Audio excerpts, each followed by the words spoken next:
গতকাল বানিয়েছিলাম লাউয়েরই সর্ষে ঝালটা। ফার্স্ট টাইম বানিয়েছিলাম, বাট এতটাই দারুণ খেতে হয়েছিল, লোভ না সামলাতে পেরে আজকে আরেকবার বানিয়ে দিলাম। আর সেই রেসিপিটাই তোমাদের সঙ্গে শেয়ার করছি। হেব্বি খেতে হয়, একবার আমার কথা মেনে ট্রাই করে দেখো। এই জন্য কড়াইয়ে প্রথমে সর্ষের তেল দিয়ে দিলাম বেশ খানিকটা, দিয়ে দিলাম ফোড়নে শুকনো লঙ্কা আর কালো জিরে। 30 সেকেন্ড নেড়ে চেড়ে দিয়ে দিলাম পেঁয়াজ কুচি, টমেটো কুচি আর ধনেপাতা কুচি। সেটাকেও আবার 2 মিনিট নেড়ে চেড়ে দিয়ে দিলাম ঝিরি ঝিরি কেটে রাখা লাউ।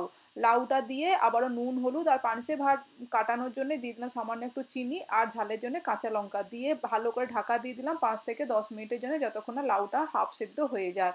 লাউটা যখন হাফ কুক হয়ে গেছে তার মধ্যে দিয়ে দিচ্ছি আমি এখানে 3 চামচ মতন বাটা সর্ষে। দিয়ে তারপরেই দিয়ে দিচ্ছি আমি এখানে ধুয়ে রাখা চিংড়ি মাছ। চিংড়ি মাছ কিন্তু আমি এখানে ভাজিনি, কাঁচা চিংড়িটাই দিয়ে দিলাম, দিয়ে ভালো করে নেড়ে চেড়ে এটাকে ঢাকা দিয়ে দেবো মিনিট 5-7 জন্য, যতক্ষণ না চিংড়ি মাছটা সেদ্ধ হচ্ছে। এর মধ্যে কিন্তু কোনো জল দেওয়ার দরকার নেই, নামানোর সময় জাস্ট একটুখানি সর্ষের তেল দিয়ে দেবে, হেব্বি খেতে